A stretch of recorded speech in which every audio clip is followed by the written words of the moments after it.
Thank you for coming to Starbright Storytime. This is the overview of books for what I'm calling week 34. We have In Aunt Giraffe's Green Garden. This is a collection of poems by Jack Prelutsky with pictures by Petra Mathers. These are colorful illustrations, interesting works of poetry. It could be entertaining for children and honestly people of all ages. This was the first book on the list, In Aunt Giraffe's Green Garden by Jack Prelutsky with pictures by Petra Mathers. The next book on the list is A Green, Green Garden by Mercer. This is an I Can Read book. My first reading. This book, of course, Mercer features his favorite character, Little Critter. Little Critter and his family decide to start a garden.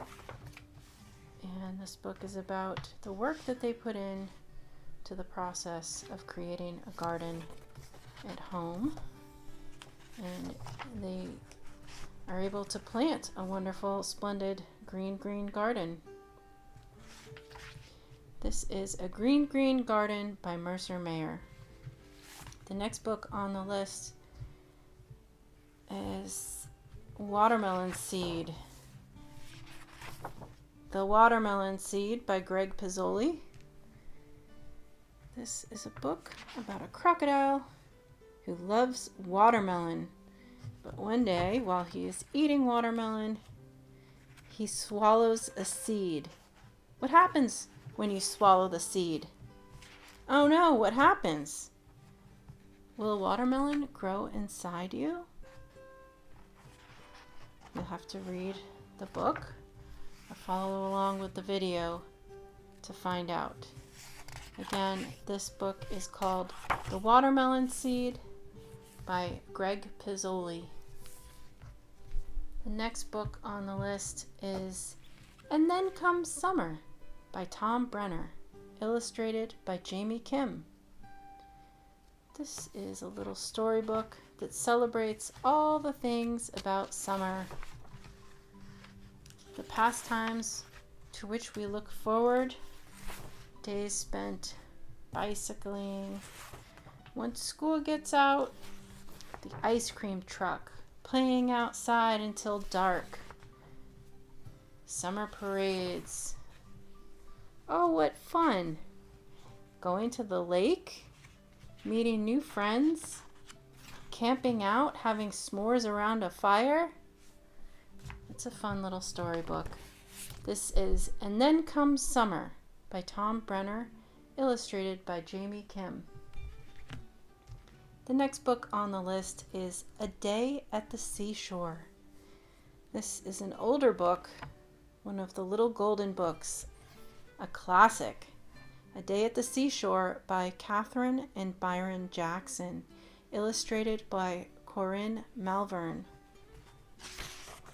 The illustrations are definitely in an older style, but this book depicts two little children, brother and sister, who go down to the beach for the day with their dog, build sand castles and play in the surf. It's a sweet little storybook.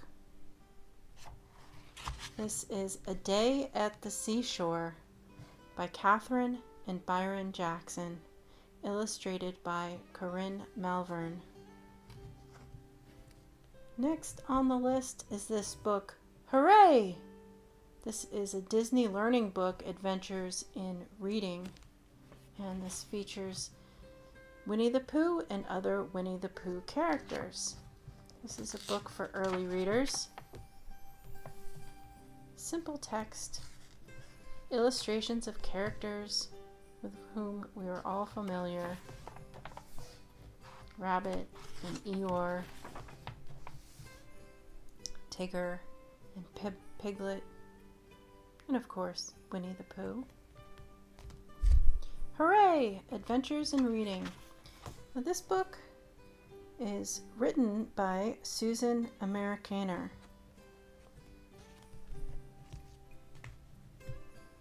And the last book for the week is called Maisie at the Beach by Lucy Cousins. Now, this book was a sticker book, and the stickers were already utilized. So the original owner had put them all out on the pages, but we could still read along. I can feel where the stickers have been placed, and whoever had them did a very good job. It's a short story book, again about a day at the beach. Maisie and her friends, Searle and Charlie and Panda and Tallulah, Eddie. Again, this book highlights the days of summer, spending time at the beach and getting ice cream. This is Maisie at the Beach by Lucy Cousins. We had Hooray by Susan Americaner. We had A Day at the Seashore by Kathryn and Byron Jackson, illustrated by Corinne Malvern. And then comes Summer by Tom Brenner, illustrated by Jaime Kim. The Watermelon Seed, written and illustrated by Greg Pizzoli. A Green, Green Garden by Mercer. And this big book of poetry, In Aunt Giraffe's Green Garden by Jack Prelutsky, with pictures by Petra. This is the list of books for week 34. Thank you for coming to Star Bright Storytime.